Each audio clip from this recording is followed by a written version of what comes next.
So we are doing Target 2D, converting a table into a function, also word problems. I know it says graph, but we will be getting into that later, but we're going to be talking a little bit about it.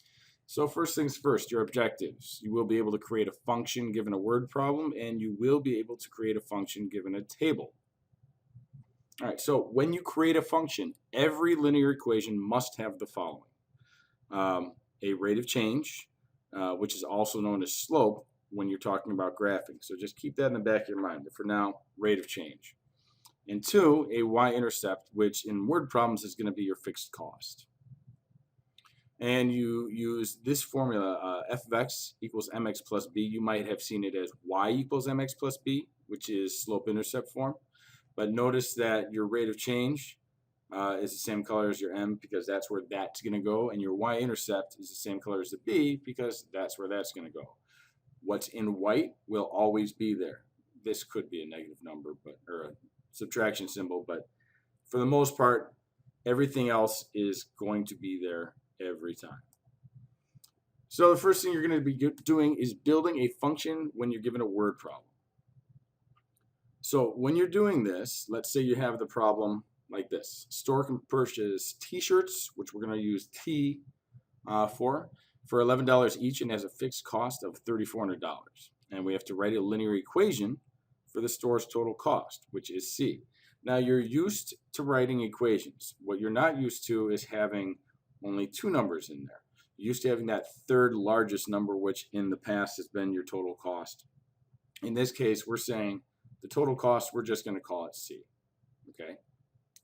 That's the only thing that's really different. So all these are going to be following the basic formula. Total cost equals price times the number of shirts or the number of whatever, plus your fixed cost, your base cost, or whatever it is that you have to pay up front.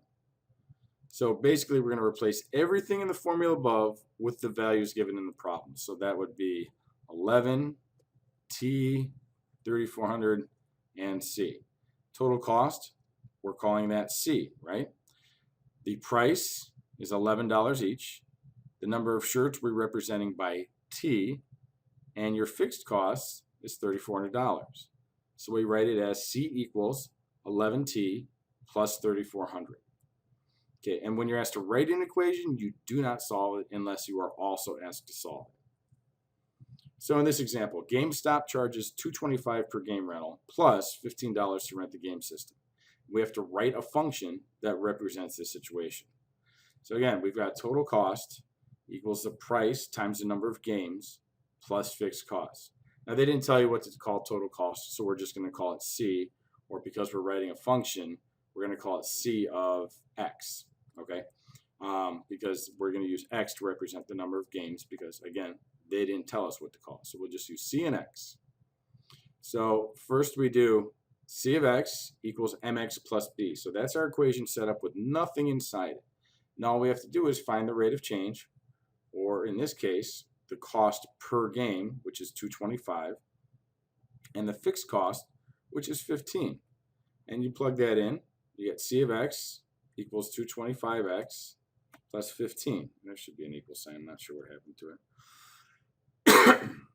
But you get the idea. So it should be C of X equals 225X plus 15. Okay, second part of the video, write a rule that fits the data in a table. So we have a table, okay? These are your X's, these are your Y's. So the top row is going to be your X's, the bottom row is going to be your Y's. Your steps for doing this are pretty darn simple. First, find the rate of change, which again we call M. And second, find the y-intercept. And we're going to plug that into function form, f of x equals mx plus b. So how do you identify the y-intercept? Let's start with the easy one. Well, when you have a table, all you have to do is say, where does x equal 0? In this case, it's right there. And then you look and say, okay, well, what's my f of x, or what's my y value when x is 0? So you can circle it, you can do whatever, just look below it. And in this case, it is at 3. So your y-intercept, your b, would be 3. How do you identify the rate of change now? It's a little bit trickier, but it's not really that bad. So we use this formula, which all that fancy stuff all really means is m is going to equal the change in your f of x or your y's over your change in your x. And how do you find that? You just do subtraction, that's all. So you would say, you would subtract one from the other. So the key here is there's two big things you have to take away. One, if I'm going to subtract this x from this y, then I have to, or from this x from this x, then I have to subtract this y from this y. So I have to do it in the same order. So maybe you label that like, you say 1 and 1, 2 and 2, so that you know when you go and you do your subtraction, you're doing it in the right order, because you have to subtract these and these. Okay? So in this case, I'm subtracting this from this. So this is first, that's second, which means my x's have to follow that order. The other thing is, notice on the table your x's are on top and your y's are on the bottom. And here we started with our y's on top and our x's are on the bottom. Okay, that's not an accident, that's not a mess up on my part. That's the second thing that you need to be very, very aware of and start drilling into your head now. Y's have to be on top. X's have to be on the bottom. So if you look at the table, it's the opposite of what the table looks like. And 3 minus 2 equals 1. 0 minus 2 equals -2. So we just call that simply -1/2. And that would be your slope. So that's really all you have to do. It's easy to do, but it's also easy to mess up if you accidentally subtract the wrong numbers or put your x's on top. All right, so let's do some practice. We need to write a rule that fits the data. So first things first, let's start with our slope. And I'm going to use this y first, which means I have to use this x first. But I'm doing this, I'm doing 7 minus 5. So I'm going to be doing that y and that x. So 7 minus 5 over, and I have to do 0 minus 3 because I have to follow the same order. 7 minus 5 is 2. 0 minus 3 is -3. So we're going to rewrite that as -2/3.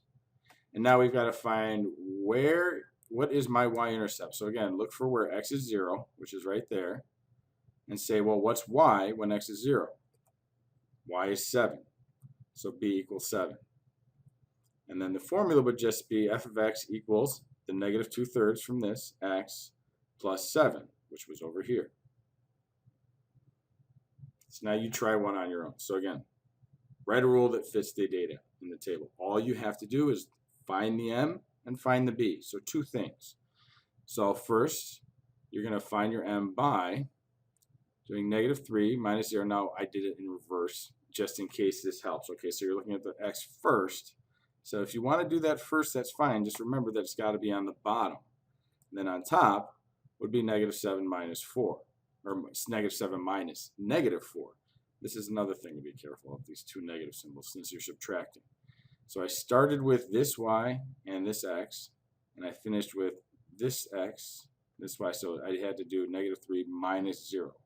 So since I did -3 first, I have to do -7 first, minus -4. When you have two negatives, that's like adding a positive. So that would be a +3. -3 minus 0 is a negative. Oh, I'm sorry. -7 plus 4 is -3. So, and then -3 over -3 is the same as +3 over +3, which is the same as 1. Your y-intercept, look for where x is 0, right there. What is your y-intercept when x is 0? It's -4. And then just plug those into your equation. So f of x always stays the same every single time, equals 1x. If you just want to write x, I would actually prefer that, but I'm not going to mark you wrong for having 1x. They're the same thing. But instead of a +4, now we have -4 because our 4 is negative. All right, some tips. Don't be afraid to circle the parts in the word problems that are going to help you. And if you can remind yourself that you already know how to do this, it may help with your confidence with these problems. So don't sweat it. It's not terribly hard. It can get a little confusing, but with a little bit of practice, you'll be fine. And finally, write the functions one part at a time and cross off the data as you use it. Sometimes I find that helpful when you're just learning how to do something. So that's it. We are done with this unit. So have a good one and study up for the test.